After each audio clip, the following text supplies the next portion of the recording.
Keluarga Allah yang dikasihi Tuhan, selamat malam. Kami menyapa keluarga Allah yang saat ini sudah berada di rumah, yang selalu menantikan program kebaktian keluarga untuk beribadah bersama. Kami juga menyapa keluarga Allah yang baru pertama dapat beribadah bersama. Dan walau kita tidak saling menatap, tapi hati kita tetap boleh saling terpaut satu dengan yang lain. Kita pada saat ini pun merindukan firman Tuhan yang boleh menjadi pandu bagi kehidupan kita. Marilah bersama kita bernyanyi, kita memuji Tuhan dari PKJ 20. Mari semua, mari sembah Tuhan.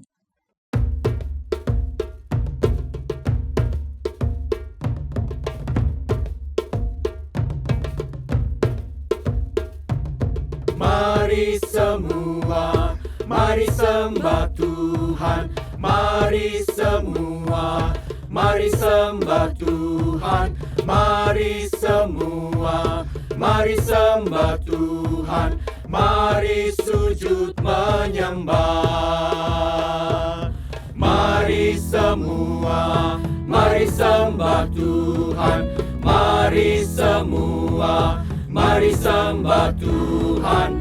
Mari semua, mari sembah Tuhan. Mari sujud menyembah. Uyai Mose tina mate muari. Uyai Mose tina mate muari.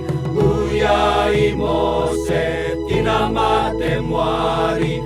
Uyai Moses rino.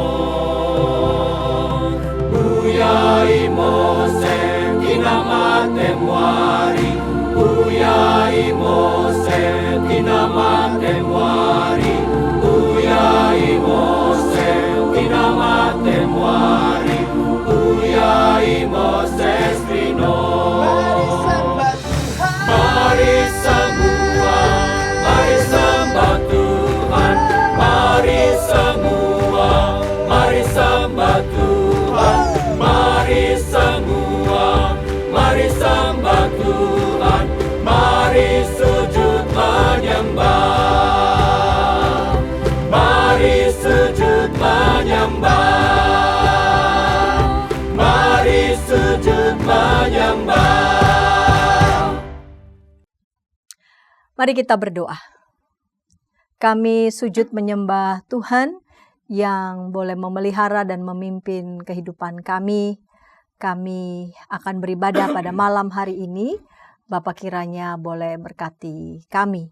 Bapa kiranya juga boleh bimbing anak-anak-Mu yang sekiranya masih dalam perjalanan, sekiranya masih harus merapikan, menyelesaikan pekerjaan mereka.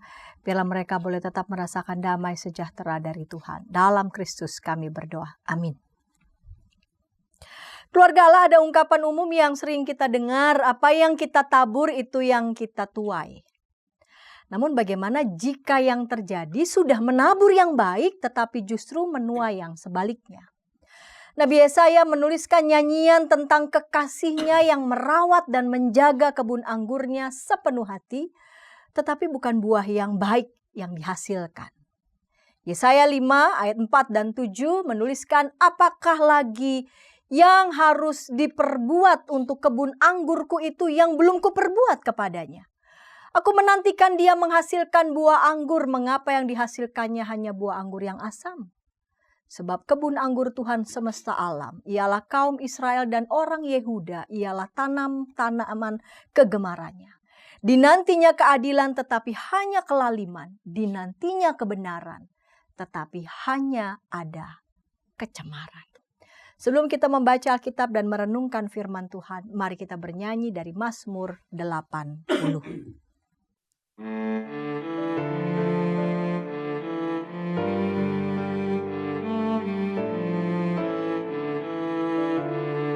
Ya Tuhan alam semesta, buat wajah-Mu bersinar, pulihkan kami ya Tuhan, sehingga kami selamat.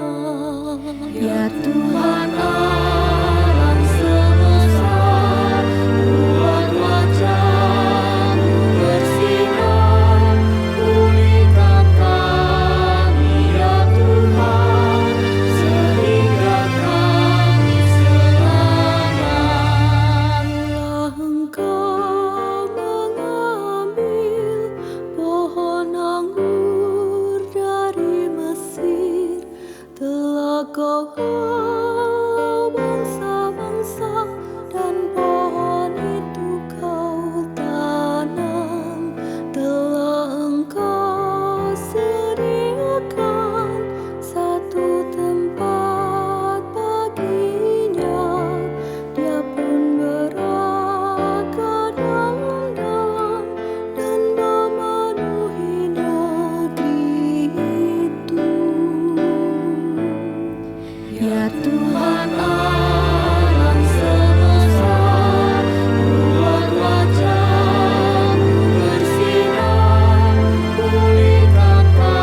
yang menjulur sampai ke sungai Efrat.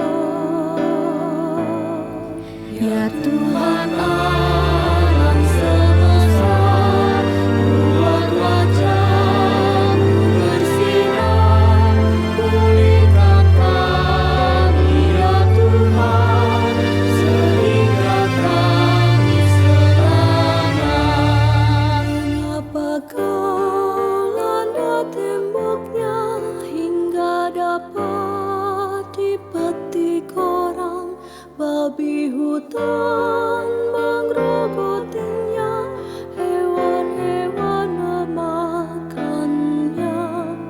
Kembalilah ya Allah, dan dari langit pandanglah, indahkan pohon anggur ini yang ditanam tangan kananmu. Ya Tuhan alam semesta, buat wajah-Mu bersinar, pulihkan kami ya Tuhan, sehingga kami selamat. Mari kita berdoa. Bapa di surga, sebagai anak-anak-Mu yang telah Engkau tebus dan terus Engkau kasihi, kami mau terus menyatakan hidup kami makin hari, makin seturut dengan kehendak Tuhan. Dan karena itu pada malam hari ini kami mau merenungkan firman-Mu, kami mau membaca bagian dari Alkitab. Kiranya Roh-Mu yang kudus menolong kami, membimbing kami.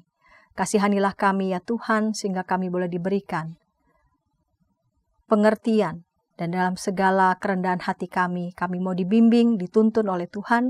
Dan dengan demikian kami juga bergiat untuk belajar melakukan firman-Mu dalam hidup kami. Berfirmanlah, karena kami sedia mendengarkan, di dalam Kristus kami berdoa. Amin. Injil Lukas pasal 12 ayat 49 sampai 56. Injil Lukas 12 ayat 49 sampai 56. Aku datang untuk melemparkan api ke bumi, dan betapa aku menginginkan api itu telah menyala. Aku harus dibaptis dengan suatu baptisan, dan betapa susah hatiku sebelum hal itu terlaksana. Kamu menyangka bahwa aku datang untuk membawa damai di atas bumi. Bukan damai, kataku kepadamu, melainkan pertentangan. Sebab mulai sekarang akan ada pertentangan antara 5 orang di dalam satu rumah. 3 melawan 2 dan 2 melawan 3. Mereka akan saling bertentangan, ayah melawan anaknya laki-laki dan anak laki-laki melawan ayahnya. Ibu melawan anaknya perempuan dan anak perempuan melawan ibunya. Ibu mertua melawan menantunya perempuan dan menantu perempuan melawan ibu mertuanya. Yesus berkata lagi kepada orang banyak, apabila kamu melihat awan naik di sebelah barat, segera kamu berkata, akan datang hujan, dan hal itu memang terjadi. Apabila kamu melihat angin selatan bertiup, kamu berkata hari akan panas terik, dan hal itu memang terjadi. Hai orang-orang munafik, rupa bumi dan langit kamu tahu menilainya, mengapakah kamu tidak dapat menilai zaman ini? Keluarga Allah yang dikasihi Tuhan, kamu menyangka bahwa aku datang untuk membawa damai di atas bumi. Bukan damai, kataku kepadamu, melainkan pertentangan. Ayat ini mengejutkan, bisa bikin syok. Pertanyaan yang bisa kita ajukan, bukankah kehadiran Yesus itu membawa damai sejahtera? Mengapa dalam ayat ini justru menyatakan bahwa Yesus datang membawa pertentangan? Apa yang dinyatakan oleh Yesus bukan berarti kedatangannya itu membawa kerusakan, melainkan yang hendak ia nyatakan kepada murid-muridnya tentang tujuan misinya, yaitu menghadirkan kerajaan Allah di bumi yang bisa saja direspon tidak selalu dengan positif. Misi Yesus menghadirkan kerajaan Allah di bumi diawali dengan ayat 49. Aku datang untuk melemparkan api ke bumi. Apa arti api yang dimaksud? Api memiliki makna yang multivalen dalam Alkitab.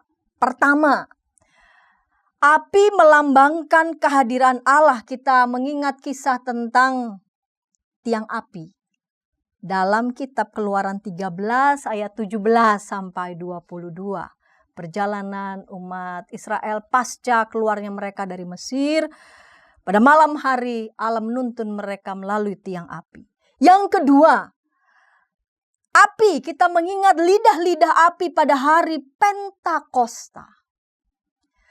Tapi di sisi lain api juga dapat melambangkan penghakiman eskatologis.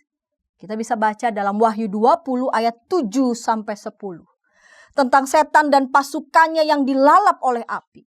Api juga bisa bermakna pemurnian.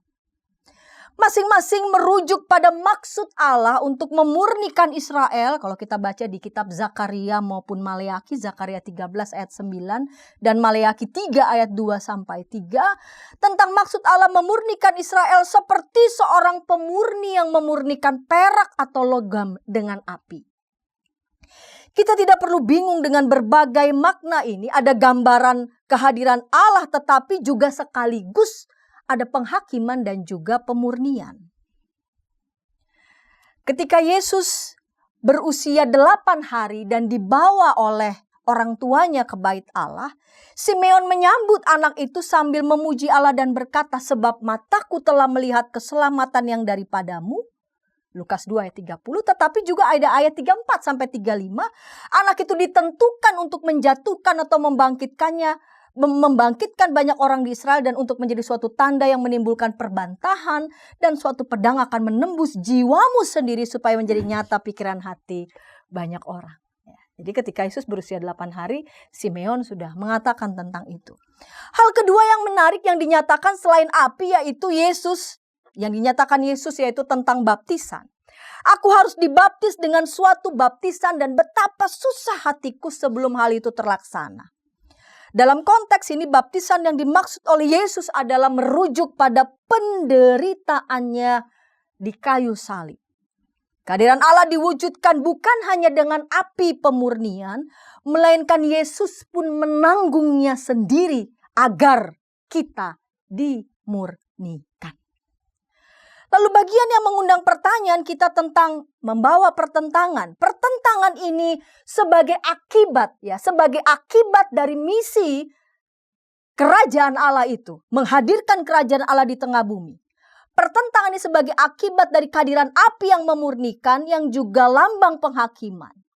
Lukas 3 ayat 9 menyatakan kapak sudah tersedia pada akar pohon. Dan setiap pohon yang tidak menghasilkan buah yang baik akan ditebang dan dibuang ke dalam api. Kehadiran Yesus membawa misi menghadirkan kerajaan Allah di bumi. Kerajaan Allah yang diberitakan itu adalah tentang tatanan nilai yang baru. Yang bukan didasarkan atas kekuatan dan kekuasaan duniawi, melainkan didasarkan pada kasih dan pengampunan, pada keberanian dan kerendahan hati. Kerajaan Allah tidak berdasarkan pada nilai kekuasaan, nilai kekayaan, nilai kejayaan, nilai tirani. Melainkan Yesus yang datang itu membawa pengampunan tidak dengan kekuatan kekuasaan dunia. Nilai-nilai yang dibawa itu dan dihadirkan oleh Yesus justru ternyata ditolak dan ditentang oleh mereka yang diikat oleh kekayaan, diikat oleh kekuasaan dan kemuliaan. Mereka menolak tatanan baru yang diberitakan oleh Tuhan Yesus. Kehadiran Yesus memang tidak diterima, tidak selalu diterima oleh semua orang. Bahkan ada juga keluarga Yesus yang menolaknya. Bahkan ketika ia ditangkap, dijatuhi hukuman mati. Mereka yang semula bersorak-sorak sebelumnya tentang Yesus, mereka juga yang bersorak-sorak, salibkan dia, salibkan dia. Pada saat Yesus melemparkan api itu, hanya ada 2 pilihan yang dihadapkan pada manusia. Menerima atau menolak anak manusia itu. Menolak anak manusia itu berarti sama dengan menolak tatanan kerajaan Allah yang dihadirkan di bumi. Di antara mereka yang menolak ada orang-orang yang munafik. Yesus menegur mereka yang munafik yang disebut tidak dapat menilai zaman. Mereka bisa menilai tentang cuaca. Apabila kamu melihat angin selatan bertiup, kamu berkata hari akan panas terik, dan hal itu memang terjadi. Hai orang-orang munafik rupa bumi dan langit, kamu tahu menilainya. Mengapakah kamu tidak dapat menilai zaman ini? Kenapa mereka tidak dapat menilai zaman ini? Sebab bagi mereka yang paling penting adalah memuaskan kepentingannya sendiri. Bagaimana dengan kehadiran kita sebagai gereja, sebagai orang percaya di masa kini? Apakah kita menjadi bagian dari yang menerima tatanan kerajaan Allah dan memperjuangkan nilai itu? Atau justru menjadi orang-orang yang sekadar menikmati berita tentang kerajaan Allah? Ya, sekedar menikmati berita atau cukup sebagai pewarta, cukup sebagai pemberita. Tetapi tidak menghayatinya, tidak memperjuangkannya. Dalam kitab Ibrani pasal 11 dicatat ada beberapa tokoh, saksi-saksi iman. Ya, saya sebut saja ada Musa disebut di sana, ada Gideon, ada Barak, ada Samuel, ada Daud, tapi juga ada nama Rahab. Ya, dan atribut yang disebutkan setelah namanya adalah Rahab, seorang pelacur. Nama dia dicatat sekalipun dia sebagai pelacur karena dia tahu memilih tentang apa yang bernilai dan bersedia terlibat mengambil bagian untuk menolong dua pengintai dan menyelamatkannya, dicatat dalam Yosua pasal 2. Dan bukan hanya itu. Nama Rahab juga dicatat dalam silsilah Yesus di Matius 1 ayat 5. Rahab kemudian diakui dan dipandang sebagai orang yang turut mengambil peran dan karya keselamatan yang terjadi di dalam dan melalui Yesus Kristus. Rahab sekalipun tampak sebagai seorang yang buruk di tengah-tengah tatanan sosial masyarakat, tetapi ternyata ia berani mengambil resiko dan ikut serta berkarya bagi Tuhan. Rahab bukan hanya tahu tentang kehendak Tuhan, melainkan ikut terlibat memperjuangkan nilai tersebut. Apakah kita saat ini ikut bersama menjadi bagian dalam memperjuangkan tata nilai kerajaan Allah dengan berbuat keadilan dan menentang kejahatan? Seperti tema kebaktian pada episode kali ini, berbuat keadilan adalah menentang kejahatan atau menjadi bagian dari kejahatan. Pernah di satu masa saat pemerintahan Nazi yang totaliter itu, gereja mengalami perpisahan yang signifikan. Satu kelompok mendukung ideologi Nazi, sedangkan yang satunya menentang ideologi Nazi dan menyebut diri mereka sebagai gereja yang mengaku. Pada tahun 1934, gereja yang menyebut diri mereka gereja yang mengaku ini mengeluarkan deklarasi Barmen. Sebuah pernyataan iman yang menegaskan bahwa sumber dan dasar gereja adalah Yesus Kristus dan firman Tuhan, yaitu Alkitab. Salah satu penulis deklarasi Barmen ini yaitu seorang teolog dan juga pendeta, yaitu Karl Barth. Salah satu tokoh penting dalam kelompok ini juga seorang teolog dan pendeta Lutheran Jerman, yaitu Dietrich Bonhoeffer, yang ditangkap dan dihukum mati. Pilihan mereka adalah taat pada Yesus Kristus. Mereka tidak mau dikendalikan oleh ideologi Nazi yang totaliter itu. Nilai, tatanan nilai kerajaan Allah itu juga tidak ditentukan oleh sejauh mana kalau misalkan satu keluarga secara biologis orang Kristen, lalu kemudian bisa nih satu keluarga, anggota keluarganya sama-sama mau menerima tata nilai kerajaan Allah. Belum tentu. Bisa saja, ya bisa saja. Ada anggota keluarga yang memilih menghidupi tata nilai kerajaan Allah, kasih, kebenaran, tidak mau diskriminatif, tidak haus pada kekuasaan, tidak mau korup. Tapi karena putusan itu bertentangan dengan keluarganya yang lain, sekalipun bisa saja ya diikat oleh satu darah secara biologis, tetapi diperhadapkan dengan tata nilai kerajaan Allah, belum tentu yang satu menghidupinya, yang satunya mau. Bisa jadi tidak mau. Yesus dalam Matius 12 ayat 50 mengatakan, sebab siapa saja yang melakukan kehendak Bapakku di surga, dialah saudaraku laki-laki, saudaraku perempuan, ibuku. Ya, bahkan nilai keluarga bagi Yesus itu luas ya, bukan soal ditentukan oleh secara biologis, tetapi yang melakukan kehendak Bapakku di surga, dialah saudaraku laki-laki, saudaraku perempuan, dan ibuku. Keluarga Allah, mari kita memeriksa unsur-unsur apa dalam hidup kita yang dapat menghalangi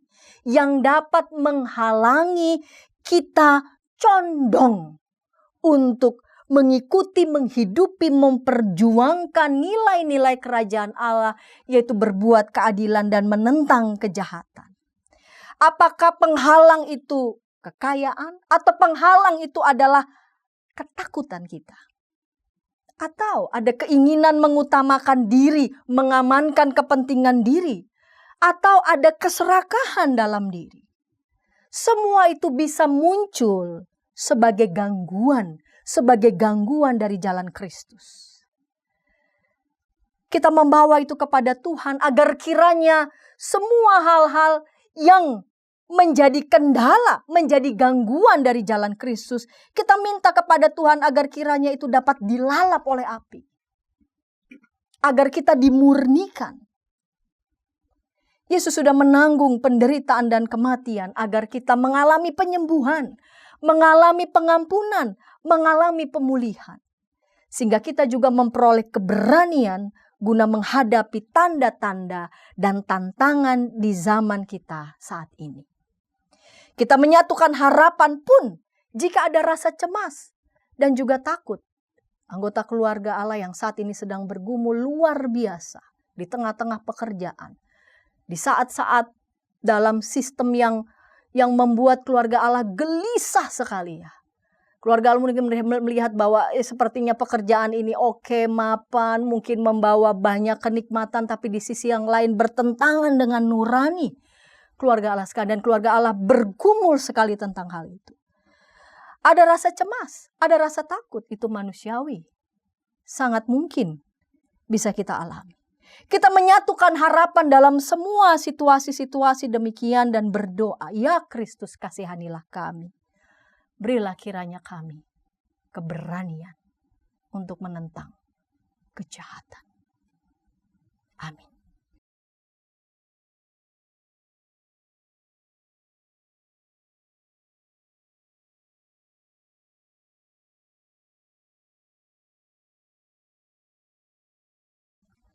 Bila ada di antara anggota keluarga Allah yang ingin didoakan, sila menghubungi kami di nomor 081281889191. Tim doa kami akan mendoakan saudara. Mari kita berdoa.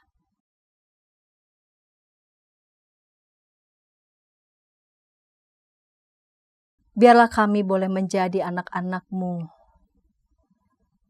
yang mau menerima dengan penuh sukacita dan memperjuangkan tata nilai kerajaan Allah yang berdasarkan kasih, kebenaran, keadilan, juga pengampunan. Kami sadar ya Allah, kami berada dalam situasi-situasi yang tidak selalu ideal. Begitupun juga anak-anak-Mu yang mungkin pada saat ini juga sedang bergumul dengan hebat di tengah-tengah situasi, di tengah-tengah pekerjaan yang menggelisahkan hati mereka, nurani mereka. Kami berdoa ya Tuhan, kami menyatukan harapan kami pun dalam rasa cemas, bisa juga dalam rasa takut kami memohon kepadamu. Kiranya hal-hal yang membuat kami, yang ada dalam diri kami, yang menjadi penghalang jalan Kristus, kiranya Engkau berkenan boleh menolong kami. Dan segala halangan itu biar kiranya dilahap oleh api pemurnian. Sehingga kiranya kami boleh tetap teguh untuk memilih, bahkan memperjuangkan, menentang kejahatan, dan melakukan apa yang adil. Berdasarkan kasih dan pengampunan. Bapa di surga, tolong juga agar setiap keluarga Allah sebagai orang tua, kiranya juga boleh menunjukkan dalam segala teladan iman hidup dalam integritas, mengutamakan kejujuran, mengutamakan kasih kehendak Tuhan. Lebih dari perkara soal menginginkan anak-anak mendapatkan nilai yang baik, nilai yang hebat, menjadi nomor 1 di kelas, menjadi nomor 1 di tengah-tengah pekerjaan. Jika itu didapatkan dari hal-hal yang justru makin menjauh dari Tuhan, biarlah kiranya hati orang tua boleh kembali kepadamu Tuhan, sehingga dengan demikian orang tua dalam segala teladan iman mereka lebih mendorong dan memotivasi anak-anak mereka untuk boleh hidup di dalam jalan Tuhan. Tetap berjuang, tetap bekerja keras, tetap tekun dan rajin belajar, tetap giat, namun juga teguh pada nilai-nilai kejujuran, nilai-nilai integritas. Kami berdoa juga bagi anak-anak muda yang pada saat ini berkarya dalam berbagai bidang, ketika mereka mendapati mereka dikaruniai begitu banyak kemampuan, begitu banyak hal-hal baik yang sudah Tuhan percayakan, biarlah mereka juga menggunakan itu di dalam kasih dan kebenaran yang Tuhan perkenan. Sehingga dengan demikian anak-anak muda yang Tuhan percayakan dengan berbagai potensi itu kiranya boleh menjadi berkat dan ikut serta memperjuangkan tata nilai kerajaan Allah. Kami berdoa juga bagi gereja Tuhan, biarlah kami juga boleh bersatu padu menyatukan harapan dan doa kami dan ikut berjuang juga, sekalipun dalam perjuangan yang tidak selalu mudah, sekalipun kadang-kadang ada jalan yang goyang, bahkan juga jalan kami bisa saja menempuhnya dalam jalan yang tidak imbang ataupun sempoyongan. Namun ketika kami tetap merasa bahwa kami berjalan di dalam kehendak Tuhan, kami dimampukan ya Tuhan untuk boleh dengan sukacita menjalankan, ikut serta terlibat menghadirkan kerajaan Allah di tengah-tengah kehidupan kami, di tengah-tengah pelayanan gereja Tuhan. Terima kasih ya Bapa, inilah doa kami. Dalam Yesus Kristus kami berdoa. Amin. Keadilan Allah bukan sekadar kumpulan dan tumpukan berbagai teori. Allah kecewa melihat ketidakadilan terjadi di dunia. Dan kita dipanggil membela mereka yang ditindas dan dieksploitasi. Kita membawa kasih dan kebenarannya di tengah dunia. Kita bernyanyi dalam dunia penuh kerusuhan.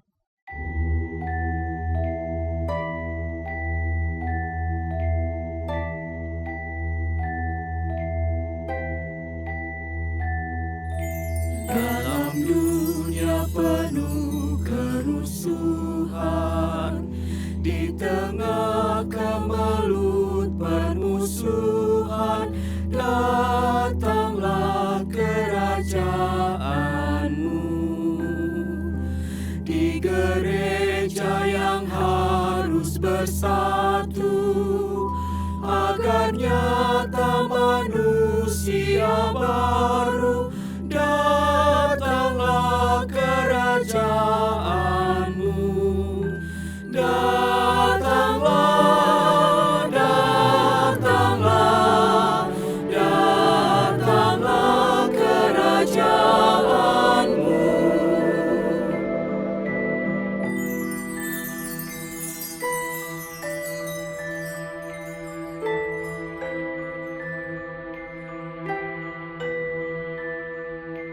Memerangi gelap kemiskinan, menyinarkan terang keadilan, datanglah kerajaanmu.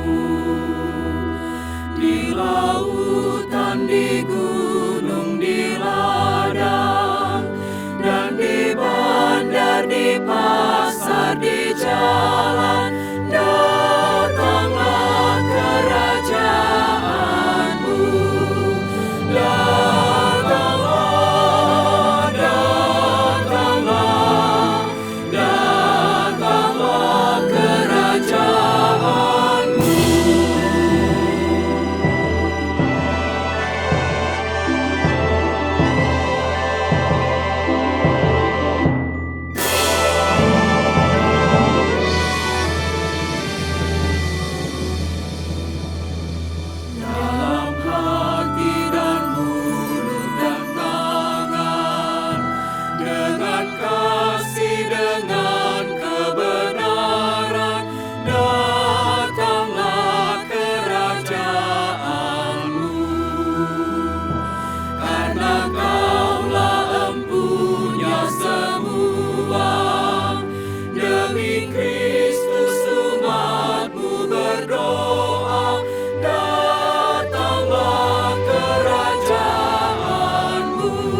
kita berdiri, kita menerima berkat.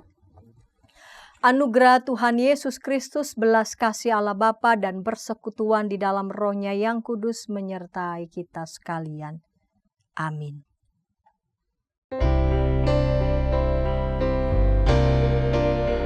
Terima kasih ya Allah Bapa, terima kasih ya Yesus Kristus Tuhan, terima kasih ya Roh Kudus, Allah Trinitas Maha Kudus.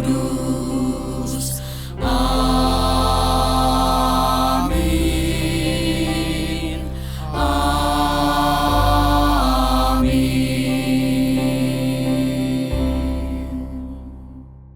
Silakan duduk saat hening.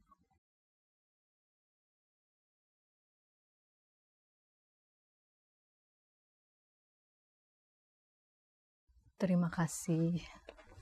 Datanglah